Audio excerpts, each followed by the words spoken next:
From the rising of the sun to its going down, the Lord's name is to be praised.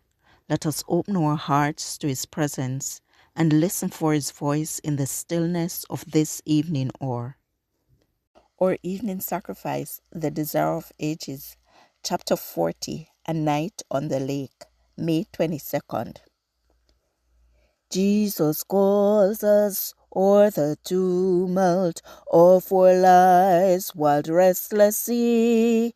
Day by day his sweet voice soundeth, saying, Christian, follow me.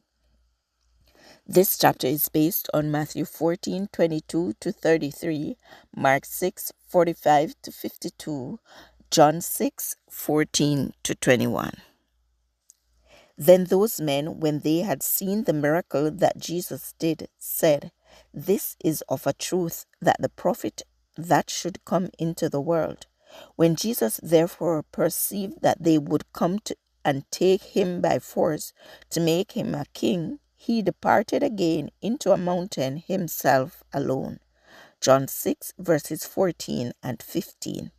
Seated upon the grassy plain, in the twilight of the spring evening, the people ate of the food that Christ had provided.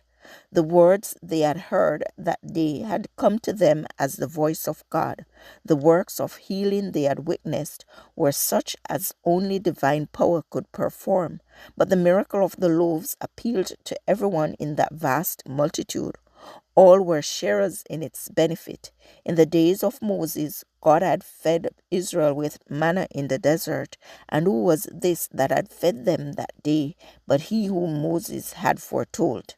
No human power could create from 5 barley loaves and 2 small fishes food sufficient to feed thousands of hungry people.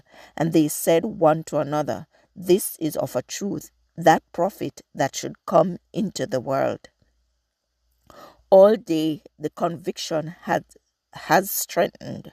That crowning act is assurance that the long-looked for deliverer is among them. The hopes of the people rise higher and higher. This is he who will make Judea an earthly paradise, a land flowing with milk and honey. He can satisfy every desire. He can break the power of the hated Romans. He can deliver Judah and Jerusalem. He can heal the soldiers who are wounded in battle. He can supply whole armies with food. He can conquer the nations and give to Israel the long-sought dominion. In their enthusiasm, the people are ready to at once crown him king. They see that he makes no effort to attract attention or secure honor to himself. In this, he is essentially different from the priests and rulers, and they fear that he will never urge his claim to David's throne. Consulting together, they agree to take him by force and proclaim him the King of Israel. The disciples unite with the multitude in declaring the throne of David the rightful inheritance of their master.